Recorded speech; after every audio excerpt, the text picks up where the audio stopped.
If you weren't in showbiz, stand-up, comedy, what's your dream job? My dream job is to be able-bodied. Is that a job? The way you guys go on about it sounds like it.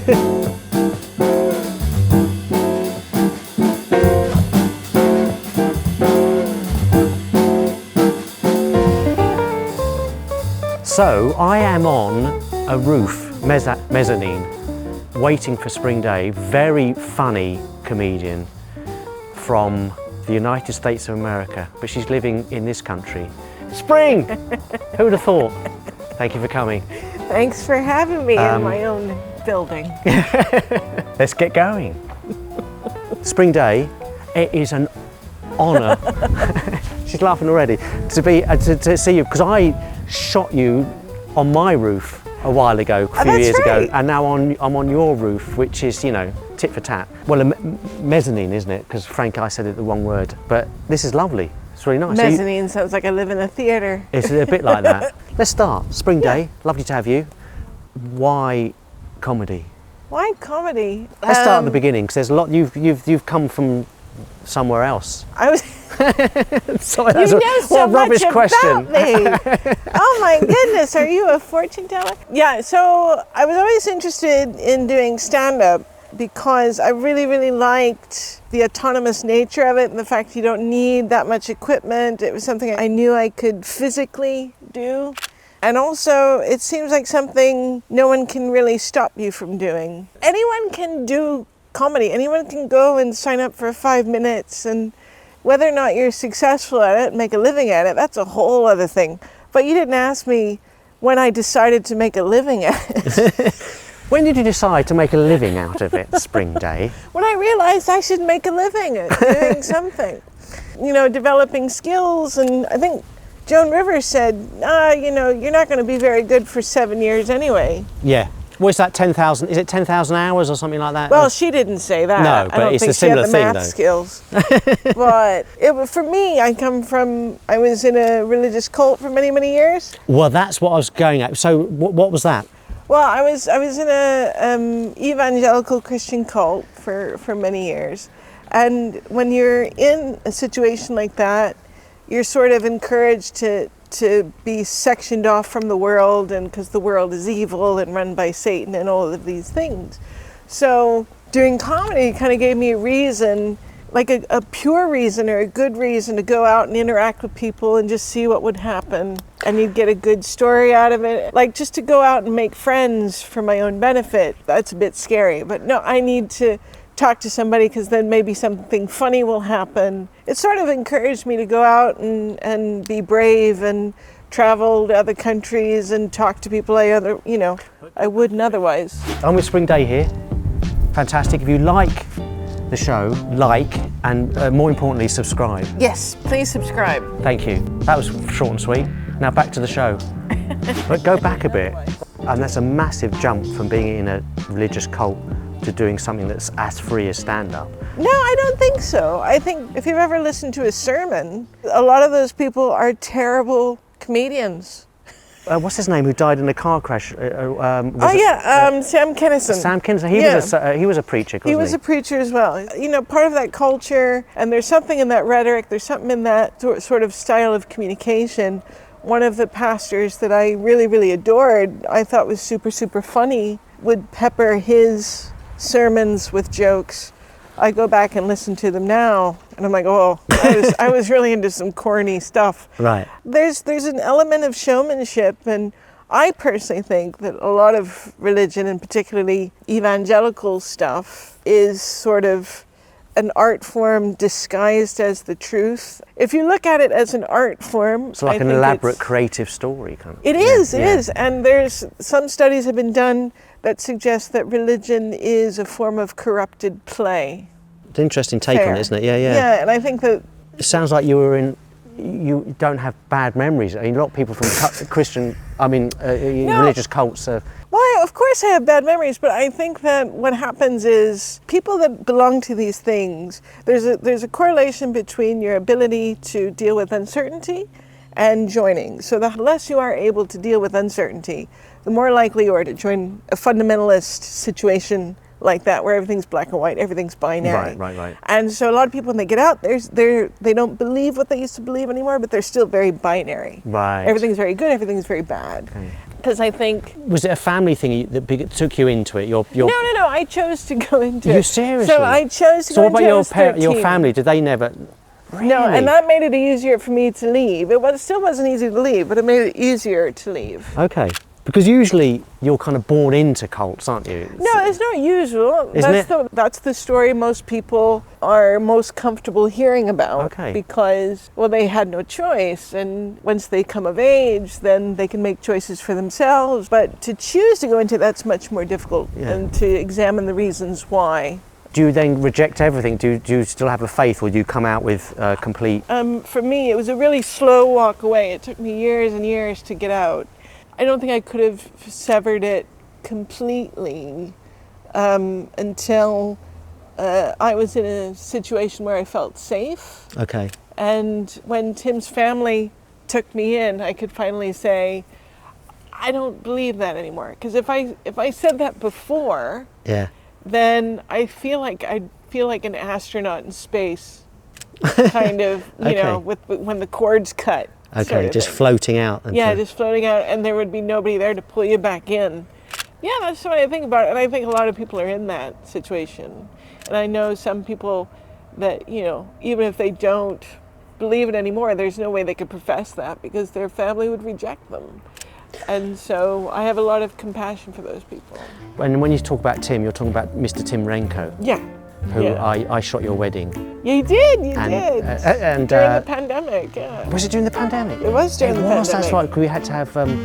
You just had a few people, didn't you? Yeah. Well, we could only have 6 people, I think. Yeah. So it was you, it was Desiree Birch, it was Bob Slayer and his ex-wife. Yeah, and me and Tim. Yeah. Another adventure, didn't you? Weren't you in Japan? Yeah. I was in Japan for many years. Why? I was in Japan because I'm mildly disabled. I wanted to be a preacher, but my church didn't allow women to be preachers. But Was this in the same cult? Yeah, we'll Okay. say that. But I was, culturally, it was acceptable for women to be missionaries abroad. Japan was recommended to me because I wouldn't have to drive. It's a fairly safe place to be.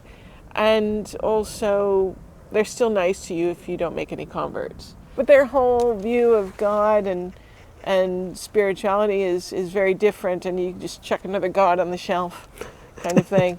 And I'm not saying that there weren't, you know, genuine converts, but I'm saying they were very few and far between, because you would also be rejecting your entire culture, and in a way you could be considered, well, not Japanese anymore. And so very few people are willing to become outcasts. Yes, which is a big thing in huge, absolutely huge. So did you learn Japanese? yeah, it was my major in university. I passed the test that you need to pass to work for Japanese companies, but I wasn't interested in working for Japanese companies because I wouldn't have a life outside the office. You get very little vacation time. You know, you have to spend so many hours drinking with your counterparts. There's a lot of stuff, imagery of people in suits just off their faces because they haven't got any time to enjoy themselves. Well, they also have a culture of, you know, if you're angry at someone and you get really drunk at work, you know, some work function, and you tell your boss what you think of him, he can't hold it against you. Because you're drunk? Because you're drunk, Oh. and he's drunk, and people say all kinds of things. Did you start comedy over there? I did, yeah. So your first gig was out there? My first gig was in a British pub called Hobgoblin in Takaranobaba, which is a university town in Tokyo. You did Edinburgh this year? I did. I think that you have to view Edinburgh sort of like an animal with different appetites. Yeah. And one of its appetites is the novelty. Okay. And if you go every year, then the novelty appetite's kind of like, oh, well, you're going to be here every year, so... That's an interesting take on it, because normally people say you've got to go every year, so you build up that Edinburgh audience, but maybe not the case now. I mean, that does work for certain people, but I think it's really important to know why you're going and what your show is about. I think that's a very good point. Know why you're going. Know why you're going. And a lot of people don't know. Most people, when they have to register their show, don't even know what their show is about. And I think that's the biggest mistake you can make, besides not going to the Fringe to visit before doing it. Look at those. These they go are with Embassy your top. London, baby. They really shine on the camera. Because the problem is I shoot very much in black and white, but I can't really show those in black and white. They're fantastic. Would you wear them on stage? No. Because? I have a very strict philosophy about stage stuff. I don't like to wear anything that people are going, ooh, I wonder what's that? And then they miss something I said. Because they're trying to figure out what that design is, where they're from, all that sort of stuff. So hopefully whatever I wear on stage is like, oh, I get it. She's like a primary school teacher that got fired. Like that sort of, you know. Best gig? Best gig, live at the Apollo. Easy. 3 years ago? Yeah. And I did it 2 years ago. And you loved it? I did. I mean, I was shitting myself, but I did it. You were? Your eyes, let me get your eyes. Totally breaking it. When you say you're bricking it, it was just a nervous, the whole thing of being on television and... No, it wasn't the television thing. It was like, there's like over 3,000 people. I was like, that's more people than the town I grew up in. Let's go for the worst gig, Spring Day. Worst gig. Well, one of the worst gigs, I actually got out of it. So it was a gig in Japan. Okay. And it was a guy, and he fancied himself as someone who had connections, and wanted us to do a comedy show in this club in a very, like the Soho area or whatever, you know, it's a bit sketchy area, but entertainment district. Yeah. And red light area. Red light area, yeah. So it was a big club, and there was nobody there. It was just a bunch of goons. Right. And we were like, well, who do we perform to? And they said, well, you can perform to us. And I was like, but you can't. That's like asking us to swim in a swimming pool with no water. You know, and it was like, look, you don't pay us, we don't perform, and we'll all go home. And they went, okay.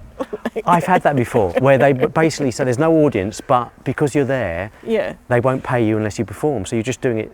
But did you actually do it? You didn't? No, because the mafia are like vampires. You invite them in, you have to deal with them. And I was like, I rescind my invitation. So you didn't get paid? Did you get paid? Or? I didn't get paid, I just went home. Wow. You know, because like, what am I going to say to these people?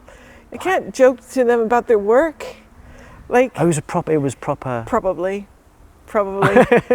Spring Day with the wavy hair in the wind, great.